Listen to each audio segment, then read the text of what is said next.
The Buddhist room in the corner of my grandparents' house. There are a few strange stories that have been passed down in my family for generations. All of them center around my grandparents' old house in the countryside. But the most unsettling of them all is the one about the Buddhist room. The house stands quietly in a remote mountain village, unchanged for decades. The thick wooden beams and exposed pillars give it a rugged charm, but the creaky, aged floorboards always send a chill down your spine when you walk across them. According to my father, who grew up there, the house contains a special room passed down for generations, the Buddhist room, or Butsama. No one really used that room. In fact, those who were sickly or, for some reason, spiritually sensitive always avoided it. Especially at night, everyone in the family would steer clear of that corner of the house. One summer, when I was staying with my parents at my grandparents' place, the heat made it impossible to sleep. They didn't have air conditioning, so I got up and wandered through the dark house in the middle of the night. As I walked, I noticed a faint light glowing from down the hall. It was coming from the Buddhist room.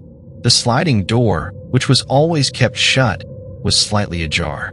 Curiosity got the better of me. Was someone still awake? I thought, and I slowly approached the source of the light. Peeking through the gap, I saw the dim interior of the room. The family altar stood at the far end, and in front of it, someone was sitting, a shadowy figure. I was about to whisper, "Grandma," when the figure slowly turned toward me. But it had no face.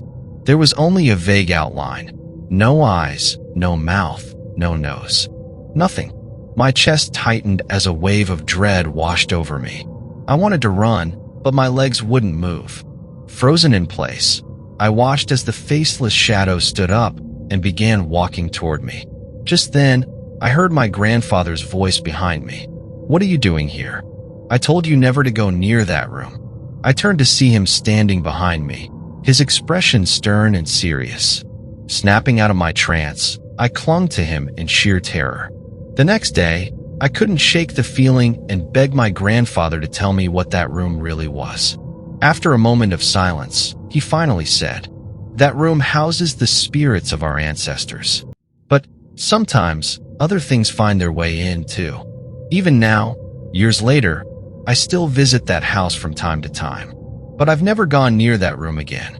And to this day, I still see that faceless figure in my dreams, silently watching me.